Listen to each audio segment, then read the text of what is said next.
So this is what you should truly understand. Whatever you do, make sure understand something that God is watching you all the time.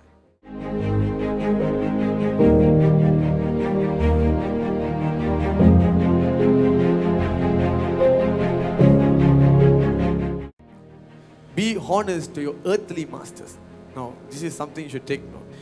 Some of you, when you are before the pandemic or even now, when the time is 9 o'clock to go to work, you will only reach there by 9:30.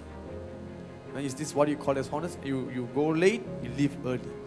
You are being dishonest to your earthly master. When your boss says you, then you work. If he doesn't see you, just sit there, talk something else. You don't finish your work. And if you're working online, you pretend as though you are awake early, but you are just lying down and doing your work, not doing properly, because no one to monitor you, no one to tell you what to be done. So this is the kind of life that earthly people can live, but Christians must not live like that. They must not live like that. All of us has the desire to be a boss. Wherever you go to work Monday, when I will become a big boss, when I will have a staff under me, I too want to be so relaxed like this boss. You have the desire. The problem is you don't have the honesty. God will only exalt and promote those who are walking honestly before Him. You can't be saying that I'm honest before God but not before the earthly master. When whatever you're doing to men, you are doing to God as well. God is watching you. He is watching you. And some of you, when there, the hole there, somehow you get it, you take the things from a factory, you sell it out for a cheap price. Is this what you call yourself as honesty? You're not being honest, you're not being truthful to your boss, earthly boss. If you are not being truthful to the man whom you can see, how you can be truthful to the man, to the God who you cannot see? You must make sure, you must understand that God is watching me all the time. It's not because there's a CCTV there, not because there's a supervisor there. It's not because of that. You must know that God is watching you all the time. If God puts you under someone to look after their things, but you are not faithful, you're not honest with them, how would God give you something that can be yours one day?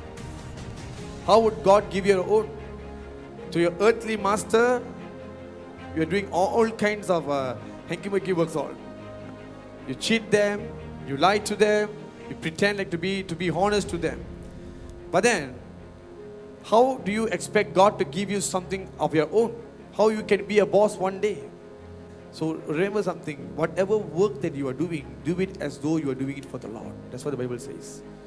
Do it as though that you are doing for the Lord. You don't do it for the sake of man, because when you do it for the sake of man, you will expect them to appreciate you with increment and promotion, and when they never give you, it will disappoint you.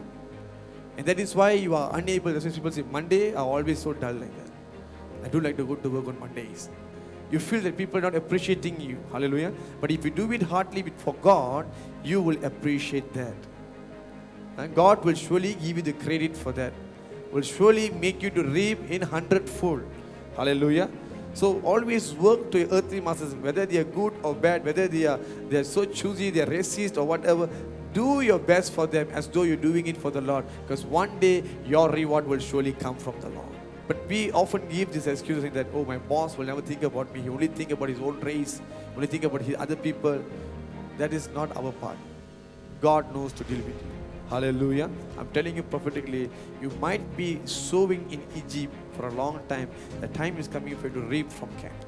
Even if you are doing business, maybe a food stall, for example, I'm telling you, doing nasi lemak with ayam sambal, all doing. And one thing, the chicken, one of the chicken fell down, or maybe the cooked chicken fell down, and immediately put back in the plate and sell to the customer. Is this what you call as honesty? Would you give that to your children? Would you give that to your family members?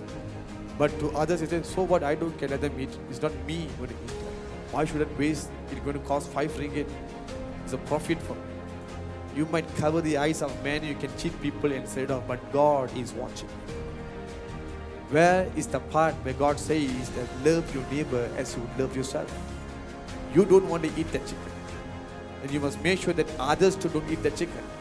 It could be anything else, any other dishes as well.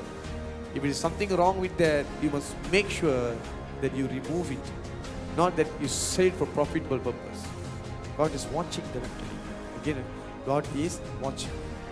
There are many times, you see, when there's a food stalls out there, we know earthly people, they often use this witchcraft, use witchcraft to use some demons to bring the customers to them. We Christians don't have to do that. We don't have to do that because our God is with us. But if we are being dishonest in our business, how do you expect God to be with you? Would God be a partner with you when you are doing all wicked things there? Do you think God will accept your tithes? When you do something evil there, you make a profit out of wicked thing. Do you think God will take part in your tithes? Even if you give your tithes, it's not going to be acceptable by the Lord. You will not be rewarded for it. Hallelujah. Hallelujah.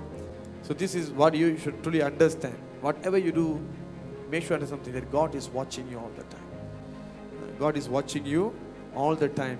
So when you do what is right before the Lord, no matter who has done witchcraft on their business, the customers will come seeking you because of the favor of God. The favor of God will only rest on those who walk uprightly before the Lord. Hallelujah. When you do what is right, God is with you. He will make the customers, there is no power greater than the power of God.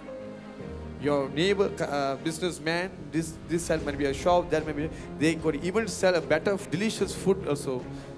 Even yours is nothing. The favor of God will attract the people to come to you. This is what you should understand. But the only thing is that you must be honest. Hallelujah. When you are honest, God will reward you.